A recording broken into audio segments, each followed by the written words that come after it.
एक कबूतर और एक कबूतरी एक पेड़ की डाल पर बैठे हुए थे। तभी उन्हें दूर से एक आदमी अपनी तरफ आता हुआ दिखा।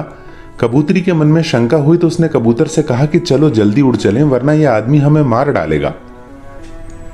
कबूतर ने लंबी सांस लेते हुए इत्मीनान के साथ कबूतरी से कहा, उसे गौर से देखो, उसकी अदा देखो, लिबास देखो, चेहरे से शराफत टपक रही है, बिल्कुल सज्जन पुरुष लग रहा है। ये भला हमें क्यों मारेगा? कबूतर की बात सुनकर कबूतरी चुप हो गई। जब वह आदमी उनके करीब आया तो अचानक उसने अपने कपड़ों के अंदर से तीर कमान निकाला और झट से कबूतर को मार गिराया। बेचारे उस कबूतर के तो प्राण पखेरु उड़ गए।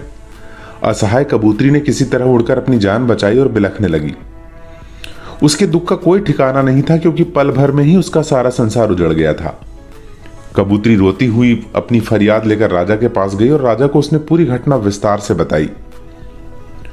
राजा बहुत दयालु था। उसने तुरंत अपने सैनिकों को उस शिकारी को पकड़कर लाने का आदेश दिया।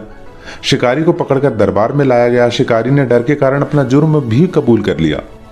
उसके बाद राजा ने कबूतरी को ही उस शिकारी को सजा देने का अधिकार देते हुए कहा कि तुम जो भी सजा इस शिकारी को देना चाहो दे सकती हो, उस पर तुरंत अमल किया जाएगा।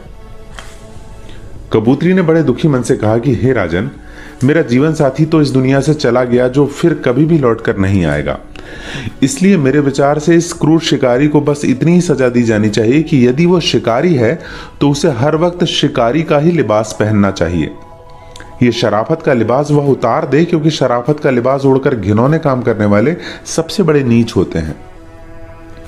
दोस्तों, व्यक्तिगत रूप से भी मेरा यह मानना है कि हमें अपने आसपास शराफत का ढोंग करने वाले बहरूपियों से हमेशा सावधान रहना चाहिए।